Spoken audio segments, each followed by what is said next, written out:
Hello guys, അപ്പം ഇന്നൊരു mini വ്ളോഗാണ് കേട്ടോ. എനിക്ക് എന്നത്തെയും പോലെ ഇന്നത്തെ എൻ്റെ ആഴ്ചയിലത്തത് ഓഫാണ് കേട്ടോ. അപ്പം ഞാനും കൊച്ചും അമ്മയും കൂടിയിട്ട് നമ്മളൊന്ന് പുറത്ത് പോവാണ്. കുറച്ച് കാര്യപരിപാടികളുണ്ട്. ആദ്യം തന്നെ നമ്മൾ സൂപ്പർ മാർക്കറ്റിൽ പോവാണ് ഗായ്സ്. സാധനങ്ങളൊക്കെ തീർന്നു. അപ്പോൾ കുറച്ച് സാധനങ്ങൾ മേടിക്കാണ്ട് വല്ലപ്പോഴൊക്കെ അല്ലേ പുറത്തിറങ്ങുള്ളൂ. ചിണ്ടിപ്പോൾ ഭയങ്കര ഹാപ്പിയാണ് കേട്ടോ. അവൾ ഇടയ്ക്കൊക്കെ അല്ലേ പുറത്തിറങ്ങുള്ളൂ. അവൾക്കാണെങ്കിൽ തിന്നാൻ കണ്ട് കഴിഞ്ഞാൽ മാന്ത് എന്താ ഏതാണെന്നൊന്നുമില്ല, അതങ്ങോട്ട് മാന്തി വായിലിടും. പിന്നെ ചിണ്ടുവിന് ഒരു ചെരുപ്പ് വാങ്ങിച്ചു കേട്ടോ. അവൾക്കത് ഭയങ്കര ഇഷ്ടമായി. ഇപ്പം അത് കഴിഞ്ഞപ്പോൾ ഞാനൊരു ബാഗ് നോക്കി വർക്കിന് പോകുമ്പോൾ യൂസ് ചെയ്യാൻ വേണ്ടിയിട്ട്. അങ്ങനെ ഞാൻ നോക്കി ഒരു ബാഗ് വാങ്ങിച്ചു. പിന്നെ നമ്മൾ ചിണ്ടുവിനെയും കണ്ട് ഗോൾഡിൻ്റെ കടയിൽ പോയി. അവളുടെ വള പൊട്ടിയിരിക്കുകയായിരുന്നു, അപ്പോൾ അതൊന്ന് മാറ്റണമായിരുന്നു.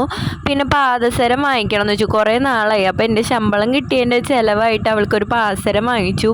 പിന്നെ കുറച്ച് കഴിഞ്ഞപ്പോൾ നല്ല വിശപ്പായിരുന്നു. അപ്പോൾ നമ്മൾ നേരെ ഓട്ടോഗ്രാഫിൽ പോയി നമ്മൾ മന്തി കഴിച്ചു. അങ്ങനെ സിനിമയും കണ്ട് നമ്മൾ തിരിച്ചു പോയി ഗായ്സ്. അത്രേ ഉള്ളൂ, ബൈ.